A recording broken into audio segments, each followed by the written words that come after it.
ചോദിക്കും, കല്ലിലും മുള്ളിലും തൂണിലും തുരുമ്പിലും ദൈവമിരിക്കുന്നു എന്ന് പറയുന്ന നിങ്ങൾ എന്തിനാണ് ക്ഷേത്രത്തിലേക്ക് പോകുന്നത്? ഒരാൾ ചോദിച്ചാൽ നിങ്ങൾ അതിന് ഉത്തരം കൊടുക്കട്ടെ. ഉത്തരം കൊടുക്കാൻ ബാധ്യസ്ഥരാണ്. നമ്മുടെ ശരീരത്തിലെ ഓരോ കോശങ്ങളിലും ജീവന്റെ തുടിപ്പുണ്ട്.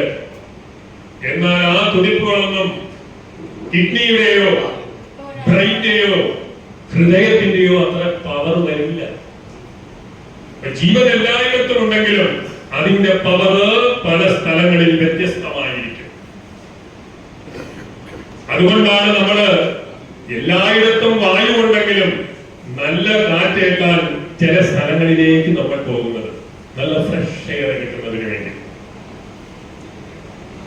അത് മാത്രവുമല്ല, ഈ നല്ല സ്ഥലങ്ങള് മനസ്സിനെ ശാന്തമാക്കാൻ സഹായിക്കും.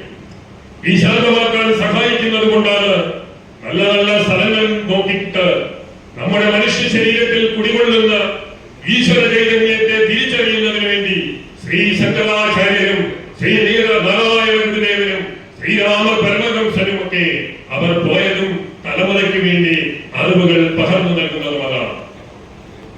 അത് നിങ്ങൾ മനസ്സിലാക്കണം. ചിലർ ചോദിക്കും, ഈ ദൈവമുണ്ടോ എന്ന് ചോദിക്കും. അവരോട് നിങ്ങൾ ഉത്തരം പറയണം. നമ്മുടെ ശരീരത്തിൽ ജീവനുണ്ടെങ്കിൽ ദൈവമുണ്ട്. ജീവനെ നമുക്ക് കാണാൻ പറ്റില്ലല്ലോ, പക്ഷെ ജീവനില്ലേ? ഉണ്ട്. വായുവിനെ കാണാൻ പറ്റുന്നില്ലല്ലോ, വായുവില്ലേ? ഉണ്ട്. വിദ്യുച്ഛക്തിയെ കാണാൻ പറ്റുന്നില്ലല്ലോ, കമ്പിയിൽ കറണ്ടില്ലേ? ഉണ്ട്. ഒരു കുഞ്ഞു വിത്ത്, ആ വിത്തിനകത്ത് നിങ്ങൾ വലിയൊരു മരമുണ്ട് എന്ന് പറഞ്ഞു കഴിഞ്ഞാൽ ആരെങ്കിലും വിശ്വസിക്കുമോ? ഇല്ല. അതിനെ പൊട്ടിച്ചു നോക്കിയാൽ മരം കാണില്ല, കടിച്ചു നോക്കിയാൽ മരം കാണില്ല. പക്ഷേ അതിനെ ഒന്ന് നമ്മൾ ഭൂമിയിലേക്ക് ഒന്ന് ഇട്ടു നോക്കിയേ, അത് അനുയോജ്യമായ സമയത്തിൽ